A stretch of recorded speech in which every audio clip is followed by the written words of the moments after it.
Last time out with the HPI Vorza S, the ESC went out. It let the genie out. It's not working anymore. I got the warranty replacement right here, but I'm not going to be installing this in this vehicle. I'm going to show you what I'm going to be putting in and why after we roll that intro.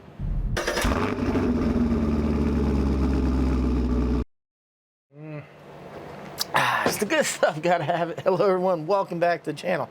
So that's right, got the warranty. Now HPI is weird to deal with. I went to their website and whatever region you're in, it tells you who to contact for your warranty. And for them, it was AMAIN.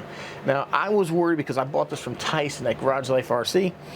And you know, I'm like, well, I'm not sure how AMAIN's gonna handle warrantying this because I didn't buy it from them. But not a problem at all. Contact them, send them the receipt and all that, and they sent me this. Now the only issue is I have to send back the old one. Now I have to pay for shipping, and then two, I've already cut the connector off the other one, so hopefully it's not going to be a problem, but it's not what caused this to die. But I was talking with our buddy Chris with the C, and he's got the same truggy here, and his ESC died too. Both of us are kind of thinking that maybe the motor or whatever in here is just a little bit too much. Even though this is rated for 6S, I don't really feel like this ESC is up to the task of powering this. I mean, two of us burned out the same ESC. So, check it out. Oh man, Hobbywing. Yes, a 8BL150. I know somebody's gonna be like, oh, run a max, whatever, but these are good, good value for the money.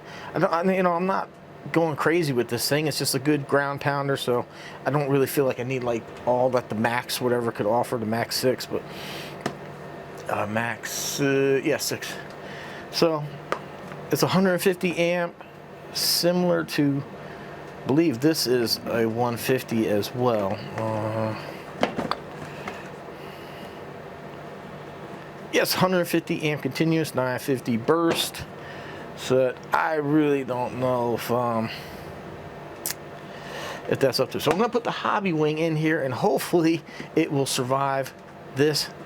And I'm not even sure if this Hobbywing has connectors in here, but we got some work to do. I'm gonna go ahead and rip this ESC out, get the Hobbywing in, and we'll go take it for a run. I'm not gonna bore you with the whole install and all that stuff. It's pretty basic, but yeah, I'm gonna go ahead and get this in, and I'll see you out there, and we'll go have some more fun with the Vorza S.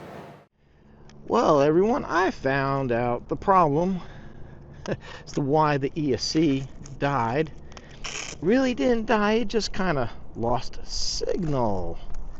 Because the spur gear here, let me show you here in a second. Let me get, I hate battery straps.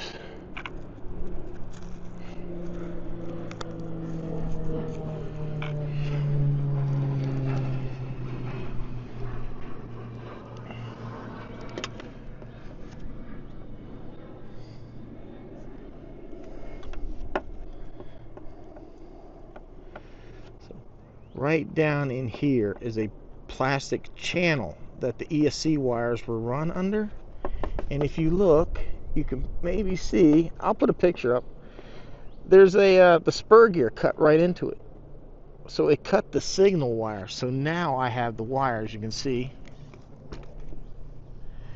running up here, around here.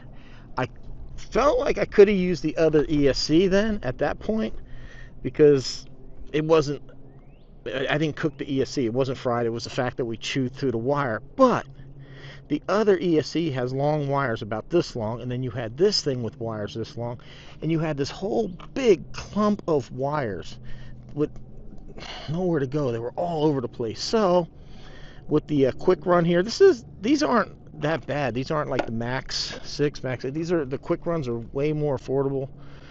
So it wasn't a bad price. I'm just going to go ahead and keep the Hobbywing in here because it's a whole cleaner setup right here. So let's go have some fun.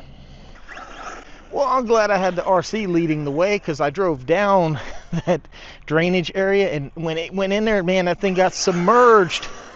So there you go. There's a test of how waterproof the Hobbywing electronics are. Hopefully the ESC will be okay. Let's see, let's add tiny bit of gyro. I can't remember which channel does the gyro on this. There you go, I think it's that channel. Yeah, man, oh my god, I couldn't believe it. I was sitting there turning around, see splash, and the thing's totally under the water, so I just went ahead and nailed the throttle, and it came out of it, luckily. Or I might have had to go swimming. I tell you what, man, this is such a cool RC. I really enjoy it, man. This is like a budget Typhon.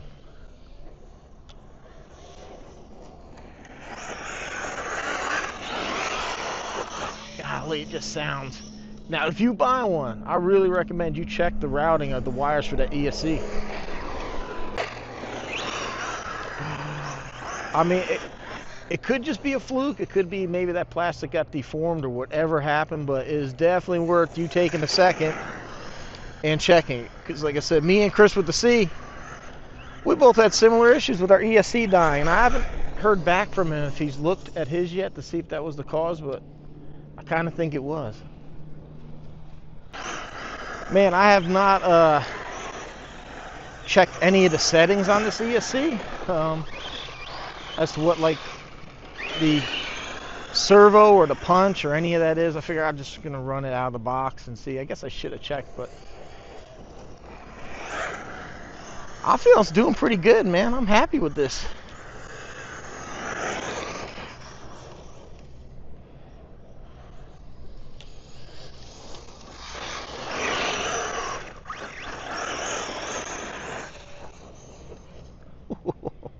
Damn, this thing is a blast.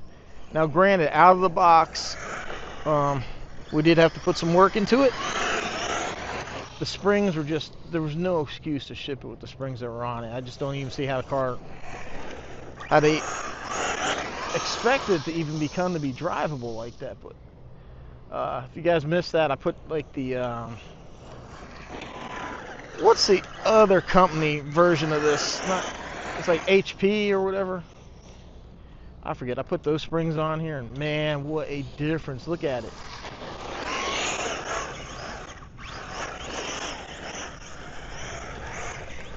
I also changed the shock oil.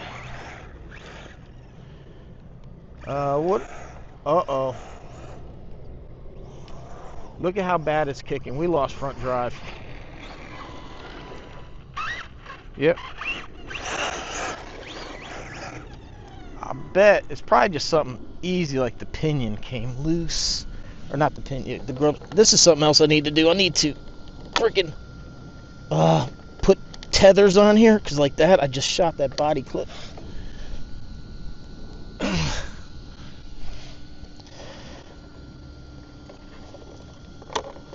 I mean, it's just so much more convenient when these are on tethers, because then you don't have to worry about keeping track of them. You don't have to keep them in your hand. You don't have to, you can just pop them loose and forget it. And I just ordered a bunch of new ones, so time to go ahead and do it to this. I forgot.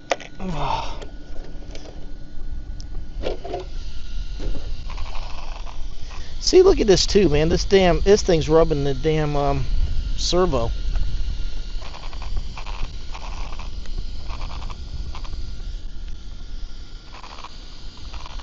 Ooh, damn, that's hot.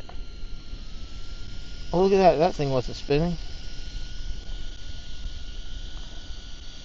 For some reason.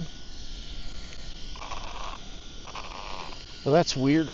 Oh, yeah, see?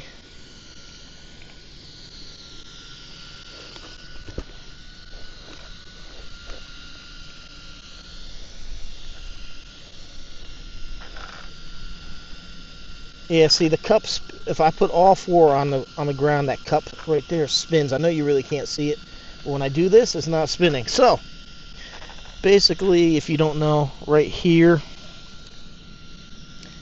is a grub screw that holds this to the shaft in there. All four of these should have one, maybe. But, yeah, so I either lost the grub screw or it's in there, it just came loose. Either way, I got a whole bunch of grub screws. Oh no, I can see the grub screws right there. I can actually see it. It's still in there, so it just came loose. But I don't want to make this video too long. I think we had some fun. I got some other cars I need to go shoot videos with, but man, guys, there we have it. The HPI Vorza S, man, what a beast. Like I said, it's like an economy Typhon. It does have some issues out of the box. Like I said, the springs to me were just unacceptable, but between that and some shock oil, we got that tuned in. The ESC obviously wasn't an ESC issue. It was more of a the wires cut in. And I mean, this is kind of, I've had this actually happen more times than I care to think about. These grub screws coming loose on these damn drive cups. I might just start making a default habit of trying to remove these and put them in. I wish I would have done it when I put this brace in, because then I had all this off. But I don't think this piece here was too hard to get off. So the problem, you need it off because you just need to see where it is. There's a flat spot in that round shaft that needs to go on, so you need to see that. So actually, yeah, I'm going to drive it back to the car. So all right, everyone, you know the deal. Links down below have you discount codes, batteries, shopping, other things like that. Go check them out. Always working with different companies to save you some money. There's also affiliate links that help me buy these cars to bring the content to you. And for those of you that use that, thank you very much. You have my Amazon store. Just start at my homepage. You don't even have to buy the stuff that's in the store. I know people get confused with that from time to time about if they buy something that I have listed. You can buy anything. You go to my store, buy your dog food, and I get credit. AMAIN, I'll leave a link. You can buy that at AMAIN. Or if you want to support my boy Tyson over at Garage Life RC, he's a retailer for these as well. Greatly appreciate it, man. Hope you enjoy watching the Vorza S run. I'll go ahead, go home, get it fixed, put some body tethers so I don't have to mess with these damn pins being loose in my hand, and we'll come back and have some more fun. Hopefully it'll be a little longer run. All right, everyone, thanks for watching. Thanks for the support. Please subscribe if you haven't. Like, shares, comments appreciated. Until next time, go have some fun with your RC. See you next one. Thanks for watching.